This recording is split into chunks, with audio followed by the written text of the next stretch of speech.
I know a lot of business people, and this is the other thing that just really blows me away. I've had people tell me that they don't care what goes on in Harrisburg and Washington as long as their life is not affected and everything's going well for them.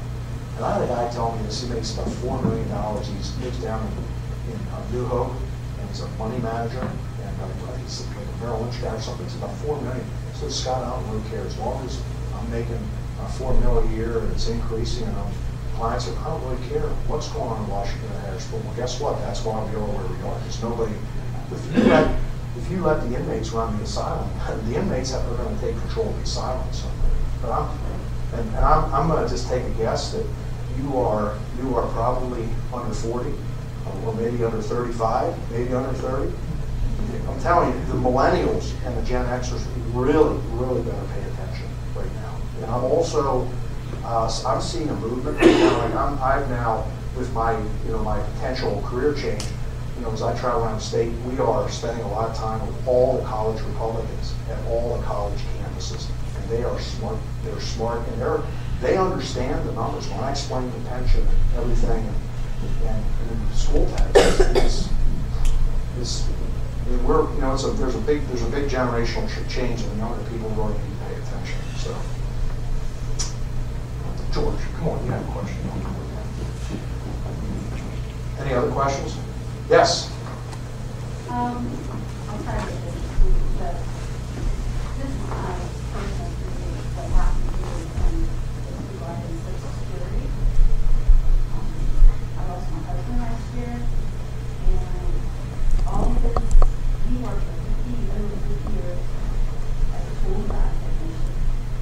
He was really good money, and the minute he died, I lost his income, and I got nothing. Social Security as a benefit. I thought I would have gotten some kind of partial Social Security payment until I could get my feet or something. But right now, I can't get anything, not even partial, until I'm 60. And when I reach 60, I have to only work part-time, making less than $50,000 a month, which is a partial Social Security. I'm to the point I'm almost losing my house.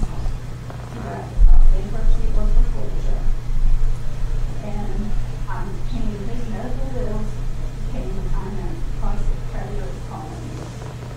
And I just want to know, is there going to be some kind of change in Social Security to get that widow benefit? I don't know the answer to that because it's more of a federal issue. But have you talked to Social Security people? Yes. Tell you what, I'm going to give you my card. You send me your contact information, and I'm going to hook you up with Scott, Congressman Perry's office. Is he in your district? I'm in Adams County. He would be Adams County. I mean, we have to hear. He has to hear those stories. And if it were a state issue, I'd have you come to Harrisburg and talk to my legislator. I mean, when you go to Social Security, you say, "Oh yeah, you get a death benefit. It's $245." Yeah. That is it. You get $245, and that's just the last year. So you retire. I may never even see retirement. He never got to reach me retirement yet. He paid all that Social Security money, all his working years, and I get nothing as a benefit. These are the stories. I hear a lot of these stories, some on the state level, and I hear, and I also, the VA. I mean, we hear a lot of VA stuff. But I'm going to give you my card with my personal email on. Just send me your contact information, and just tell me that you have. What's your name? Rosemary. Your last name? Just say Rosemary Conley. You have the club. But yeah, I mean, listen. This is the only way we know. We have to hear from people. And some of the stories. I hear a lot of stories from seniors right now that can't afford. For example, home health care issue is a big deal. And we have. I mean, there are 51,000 people in Pennsylvania that get home health care benefits, and there are a lot more that they could be taken out of short-term and long-term care and be cared for at home at a fraction of the cost. And that's the kind of stuff we need to do. But like I said, we hear a lot of different things. So is this guy one of your guys? You see the tractor? The guy in the back there with the camera. Oh, I was going to say, Timothy and I spend lunch a lot together. That one of your guys? We razz each other. Who are you with? you with? I'm with American Bridge. Is that one of your? So are you a member here? How did you get in? I just came in. Oh, was he invited? No. I'm going to confiscate your camera. Remember the trackers I was telling you about? Okay, well, I'm going to confiscate your camera. I'm a member here, and you're not a member here, and you're trespassing.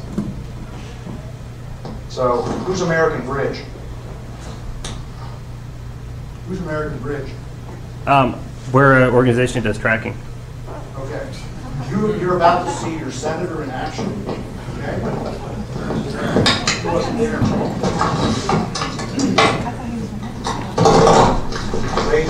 Thank you. No, seriously, this is the kind of stuff I'm talking about. I thought he was with you.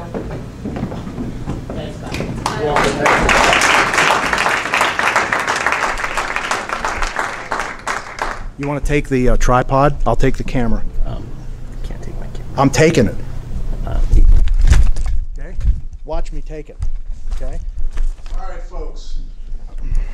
Thank you again. You're trespassing. You're on private property. To speak, and this is, as I said, the last meeting of this year. It also comes with a close. Kara Wagner, administrator No, I'm not. for the council. Call the police and arrest me.